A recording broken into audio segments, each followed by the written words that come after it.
Okay, we got KZ Nation being served. We guys got two sets today. This is, I believe, the flagship, the newest flagship.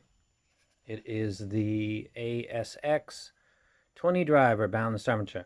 In KZ math, that means that there's 10 BAs on each side, which is pretty good for the price. They look familiar, like another set. I'm not really sure. Go ahead and get this out, get a closer look at it. I've had this in my ear, that's why it doesn't have the tip on it. Fit is fine. It's got the gold nozzle on it. That's part of the way that they're identifying this is their premium thing. I noticed that because the other set I think is silver on top. It's got a screen that's more like a screen and not that pressed with the pinholes in it, so that's nicer. The quality seems to have gone up on KZs a lot in the past about 12 months. Early listening impressions, sounds like vocals are up a little bit. There's nothing jumping out at me as far as like a spike in a bad area. It's not bloated with bass. There's nothing sticking out. I got to do graphs and I got to do a full proper review, but on first listen, nothing sticking out. When you open it up, like I did, you'll get, I don't know if they're doing away with that puke brown cable. You get the silver one. This one doesn't have any controller on it.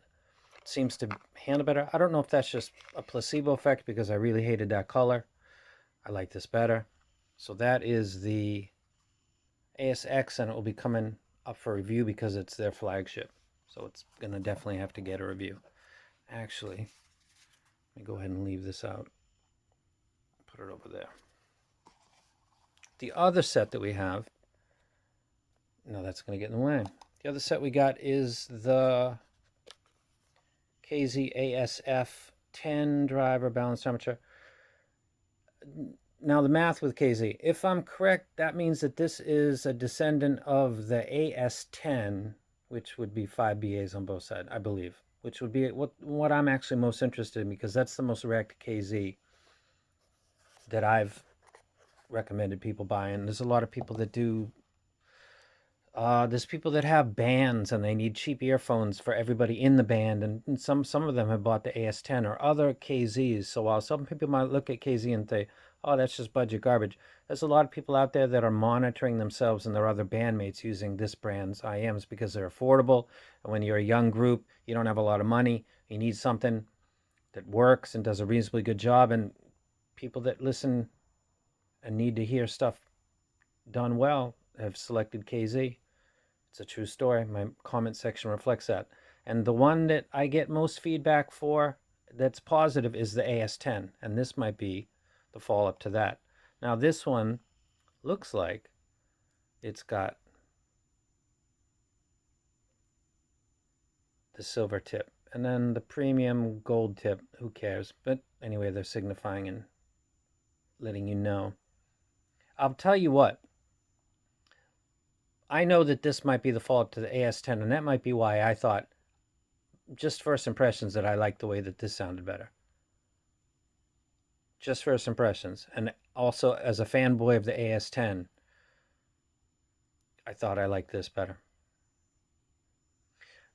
ZS10 Pro? I'm trying to remember which one had this transformer kind of cap. There's nothing wrong with this. I actually don't mind it at all. I don't know which one I prefer. Neither one's bad. The shell shape is really pretty much identical, size-wise.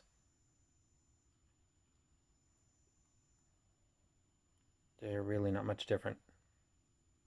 So I'll be definitely doing a review for this because it's their flagship. And I'll actually definitely do one for this because there's just a nostalgia for the AS10. Is this a good replacement for the people that have that set? That is a question that will be asked in the comment section, I'm sure, and I'll have to answer that. So this is the KZ ASX that just went off screen on the left, and this is the ASF, and they'll both be coming up for review. Links for purchase will be below the video, and I'm out. You guys take care.